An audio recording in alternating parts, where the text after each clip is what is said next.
એવા મનસુખભાઈ હળિયા 20 વર્ષથી આપણા દેશની સરહદ ઉપર રક્ષણ કરી અને આજે પોતાની ફરજ પૂર્ણ કરી અને આપણા સિનાઈ ગામની અંદર પધાર્યા છે.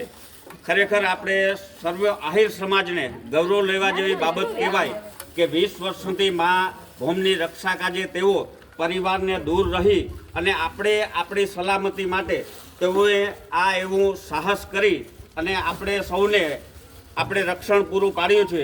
એવા મનસુખભાઈ હળિયા માટે આપણે એકવાર જોરદાર તાળીઓથી વધાવી લઈએ.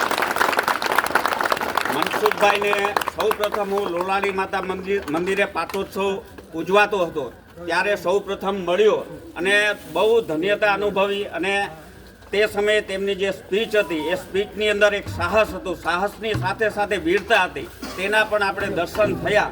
ખરેખર સમાજના આવા વીરલાઓને આપણે કેવી રીતે આગળના પેઢી માટે પ્રોત્સાહન આપી શકીએ તે માટે મનસુખભાઈ હવે પોતાનું જે જીવન છે વધારાનો જે સમય મળ્યો છે તેમને એ સમાજ માટે ઉપયોગી થાય અને સમાજના દીકરા અને દીકરીઓને વધારેમાં વધારે BSF, CISF જેવી આર્મીની સંસ્થાઓ છે તેની અંદર માર્ગદર્શન પૂરું પાડે અને તેમજ સમગ્ર 5 ગામની અંદર એક ટ્રેનિંગ કેમ્પ પણ યોજે એવી અમારી અપેક્ષા છે. ભારત માતા કી જય, વંદે માતરમ.